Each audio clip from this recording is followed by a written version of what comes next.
All right, let's get in a word from our correspondent Jugal Purohit, who's joining us live from outside the Lieutenant Governor's residence in the national capital. Jugal, the party leadership keeping its cards very close to their chest, but what about the cadre? Do they want Arvind Kejriwal to stake claim and actually form a government?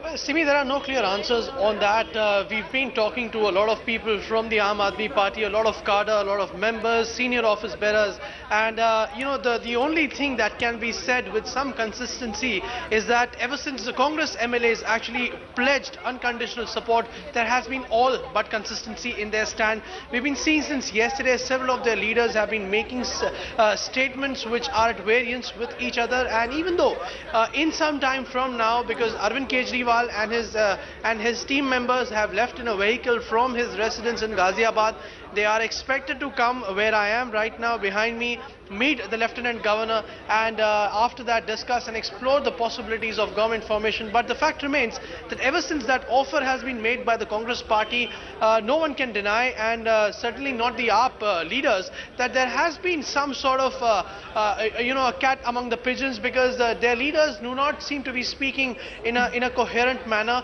And what we are also learning is that even though the Aam Aadmi Party has come out in a very strong measure in Delhi, but the fact remains that they do have a sizable presence in several other cities, including Mumbai and Bangalore. And the fact is that a lot of their cadre does not want them to once again, focus and expend energies on Delhi, because this is an area they've already conquered, and they want to actually move beyond. And when the Lok Sabha elections do take place, the effort will be to actually increase the footprint and not just, once again spend their entire energies in Delhi. So, keeping in mind a lot of these considerations, the Aam Aadmi Party unable to actually come up with a firm response, because we've been seeing that while they've been coming on record to deny alliances with either parties, but when it comes to coming on record on the question of whether or not they will form a minority government led by outside support, they do not want to comment. So in that sense, the ground is pretty much being made up, and as the hour approaches when this very critical meeting for Delhi State's future is going to take place, we'll have to wait and watch just the formal announcement of the same. But I can tell you with some degree of confidence that the Aam Aadmi Party is no longer that united party which it was till about a day before yesterday. There is some amount of division between their leaders as to just which way should the party now be moving. All right, so the chinks in the armor appearing in the public. We heard the party talking in two voices yesterday, with Yogendra Yadav and other leaders talking about whether or not to stake claim and form the government. Jugal, stay on with us. We'll come back to you in just a bit. Let's get in a word from our panel of guests this evening. We have with us in our studios Mr. Yashwant Deshmukh. He's a political analyst. He's joining us from our studios. Also with us, Priyanka Chaturvedi of the Congress party. I want to come to you first, Priyanka. The Congress party, this is actually a master stroke. You've actually put the Aam Aadmi Party in a catch-22 situation. So, whether you'll call it, interpret it as masterstroke or a game plan, whatever, but I would beg to differ. It's very clear that people had voted and had come up with a decisive decision with regards to who they wanted. So considering that people of Delhi have voted, they've made their choice clear. What we want to do is ensure that Delhi gets a government that they have voted for. The Delhiites are not felt let down by the kind of callous behavior we are seeing between the two parties, the single largest party as well as the opposition party, refusing to take responsibility and try and form the government. So we've done our bit by ensuring that Delhiites do not have to go through a re-election all over again.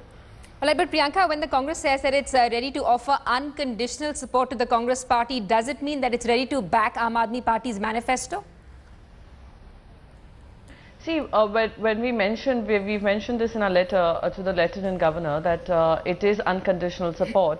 Considering whatever the promises Aam Aadmi Party has made to the people of Delhi, we are offering them unconditional support. So, like last night I said, it's a question which does not need an answer.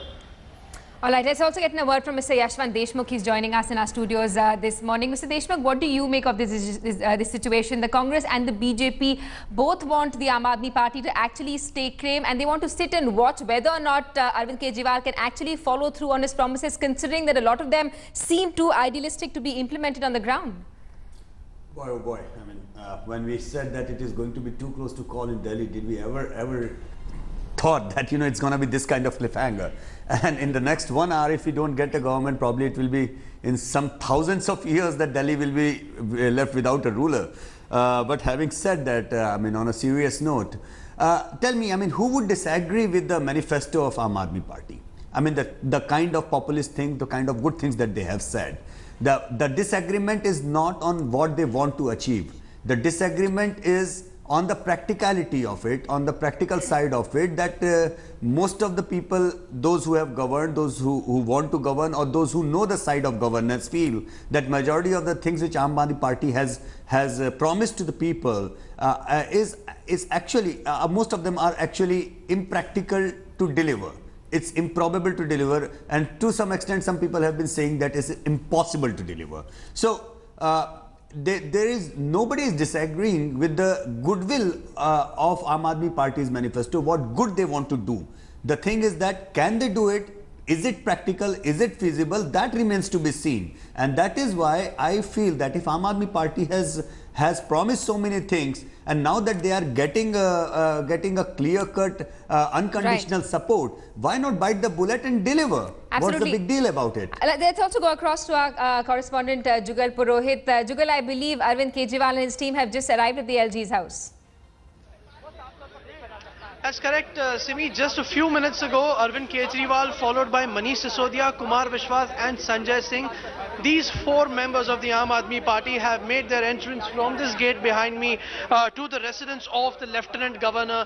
And even though they are, in that sense, 20 to 25 minutes before their scheduled time of 10:30 a.m., which is when they are supposed to meet with the Lieutenant Governor, but I can tell you that they've already arrived, and hopefully the Lieutenant Governor would respond and maybe prepone their meeting so that all of us come to know just what is in store for Delhi's fate.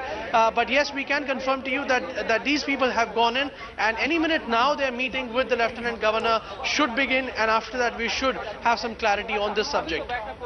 All right, Jugal, thanks for that update. We'll keep coming back to you.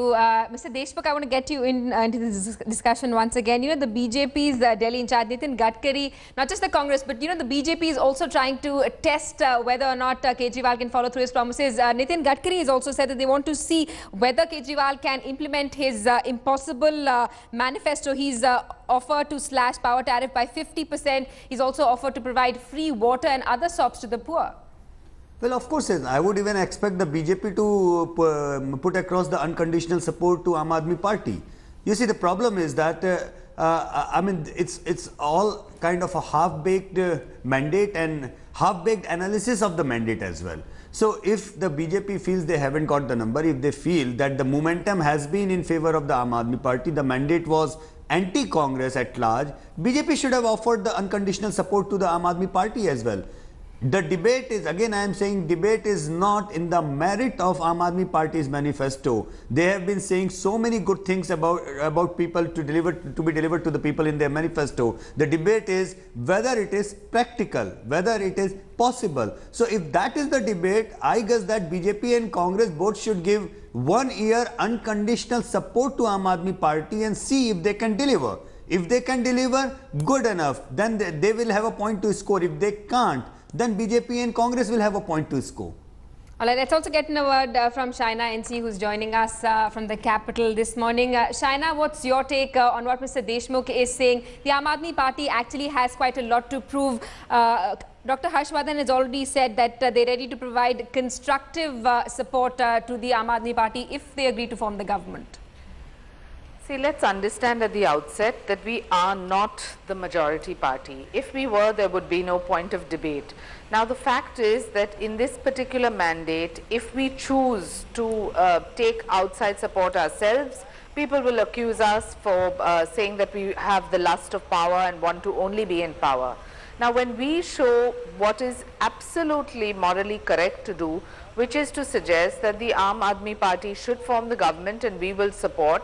I think that we need to be credited for it, because Nitin Gadkari's stand is absolutely correct morally and responsibly in a democracy. Whether the Aam Aadmi Party has an opportunity or not is for the electorate to decide, which it has decided. And the point is, if they keep on talking about the Lok Ayut and the Lokpal bill, start by at least coming to power and showing that you can deliver. To sit in this kind of a negative mode, which is to say that no, we will not align with BJP and we will not align with Congress, that this negative kind of reaction is not something that gives public or your electorate the correct message. The point is that if you are in public life and in politics, and if you are meant to govern, show that you can govern. You've had 70 points in each of your manifestos. How are you going to deliver? By just sitting on the fence? And is this what progressive democracy is about? Leader Mr. Harshvardhan, Dr. Harshvardhan has clearly said that we are willing to support the Aam Aadmi Party from outside. We're willing to talk about development for the state. We're not interested in just being a roadblock. So there's a limit to agitating and playing negative politics. I think the time has come to show that you can do something. And if you can do something, take on the challenge. Because if you're going to expect that everything is going to be your way, it doesn't work like that in a democracy. We've seen a lot of coalition politics, and where you have a mature democracy, where the BJP is saying we will support you on issues, we will support you. Why is this hesitation to form the government, and why is this hesitation to show that you can deliver the points that you've promised, even if they're unbelievable in your manifesto?